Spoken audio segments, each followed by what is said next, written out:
আজকে ছিল বৃহস্পতিবার। আমি আমার হাজব্যান্ড গিয়েছিলাম সকালের দিকে কতটা পরিমাণ জল আছে তা দেখতে। যাবার পথেই চকলেটগুলো ও আমাকে আবার কিনে দিয়েছিল। তারপর বাড়ি এসে আমি আমার রোজকার মতো কাজ শুরু করি আর আমার হাজব্যান্ড স্নান করে নিজের কাজ শুরু করে। আজকে ছিল বৃহস্পতিবার। বৃহস্পতিবার দিনটা যে কোনো কারোর কাছে পুজোর একটু ঝামেলা থাকেই, আমারও তাই ছিল। তবে বৃহস্পতিবার দিন আলাদা করে আমার কিছু এক্সট্রা পুজো থাকে না। আসলে আমি নিত্য কাজ যা পুজো করি বৃহস্পতিবার দিন সেই একইভাবেই পুজো করি। আমি রোজকারই দুর্বা সুন্দর করেই পুজো করি। আমার ভালো লাগে, আমার নিজের তৃপ্তি লাগে।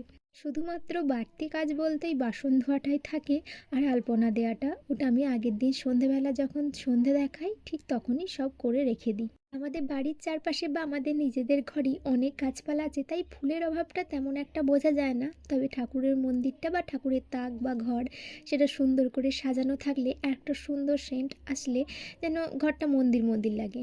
যাই হোক, আমার পুজো কমপ্লিট। তারপর আমি ওর খাবারটা দিয়ে নিজের খাবারও খেয়ে নিয়েছিলাম। তারপরে রোজকার মতো রান্না থাকে। প্রায় অনেকেই এই বৃহস্পতিবার দিনটা নিরামিষ খায়, আমরাও সপ্তাহে একদিন নিরামিষ খাবার চেষ্টা করি, তবে নির্দিষ্ট কোনো দিন নেই। আজকে রান্না হয়েছিল সব রকমের সবজি দিয়ে একটা মাছের ঝোল, আর মাছের তেলটা খুব ভালো ছিল। আর আমার বেগুন দিয়ে পেঁয়াজ দিয়ে ওই মাছের তেল ভাজাটা খেতে খুব ভালো লাগে। আমার হাজব্যান্ড ওটা আবার একদম খায় না।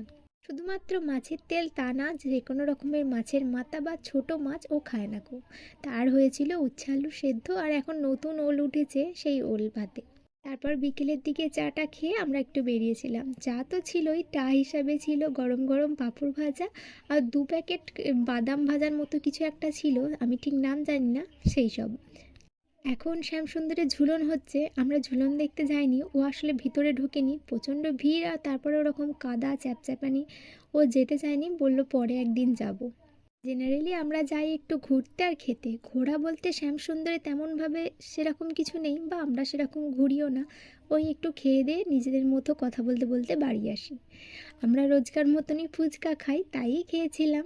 আমি ফুচকা খেতে ভালোবাসি, তবে আমার খাবার পরিমাণ সবসময় অল্পই থাকে, সেটা যে কোনো জিনিসই হতে পারে।